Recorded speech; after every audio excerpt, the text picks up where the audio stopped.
This is my post-fight review for Jalil Hackett versus Pete Dobson. Was a very good fight. I was very impressed by what Jalil Hackett was able to do in the fight.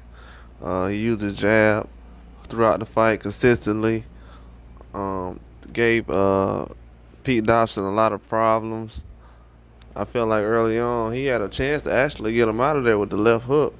That left hook was landing pretty flush early on, and I seen Pete Dobson basically retreating. He wasn't really walking forward that much early on in the fight when he was using it. And Jalil Hackett, he was doing an excellent job, man. I feel like what he was doing throughout the fight was pretty much what he needed to do to win any fight. You know what I'm saying? The way he fought is how he should fight in most of his fights. I feel like in this fight, he was a lot more patient, wasn't really rushing.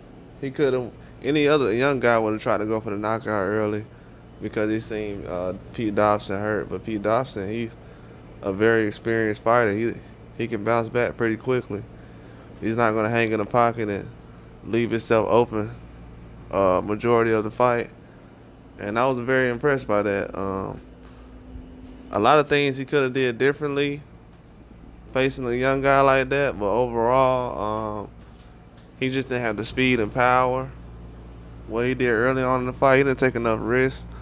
I feel like Hackett was the person who took more risk in this fight, and he used the jab a lot more too. Him having a jab it gave Pete Dobson a lot of problems. Pete Dobson trying to walk forward and look for one shot, throwing power shots, hooks, no consistent jab.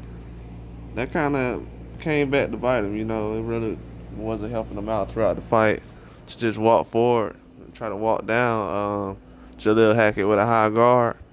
And then the high guard and everything didn't work out because he was basically retreating throughout the fight. So the walking him down didn't really work out that much. But I feel like he did a good job lasting the whole 10 rounds. He could have just rolled over and not really lasted the rest of the fight, but I feel like he did a good job lasting, being consistent throughout the whole fight. Didn't really let Hackett just control him, dominate a whole round. If he would win at least 10 seconds of a round. He didn't get dominated entire rounds, so I was impressed by that. But overall, man, Jalil Hackett's a very good fighter, though. If he can keep growing and doing different things, as far as a lot of people say he was flat-footed. Yeah, I feel like in this fight he was gonna be like that, but in the other fights, I don't feel like he's gonna be as flat-footed as he was tonight. So I don't think that's gonna be a problem. But yeah, he definitely has to not leave himself open for consistent shots, easy, straight down the middle shots. I feel like that was something that, but he wasn't getting countered a lot though. So I was impressed by that. He was not getting countered, and he gave Pete Dobson a very tough fight, a tougher fight than Conor Benn fight. And for him to be able to do that, to be a young guy his age, yeah, he's doing a lot. I was very impressed. He's gonna keep developing, but that was a huge step up fight for him. So for Jalil Hackett to actually pull this off, I'm impressed. He went to the body throughout the fight. Early on, kept the pedal down, kept his foot on the pedal. He didn't really let off. Yeah, I'm very impressed by what he did. He's going to be very consistent. 147 is going to have a lot of competition. It should have some different kind of fights coming up very soon for a lot of guys at that weight class, especially as a younger guy. So I feel like he's going to be able to get some stuff done.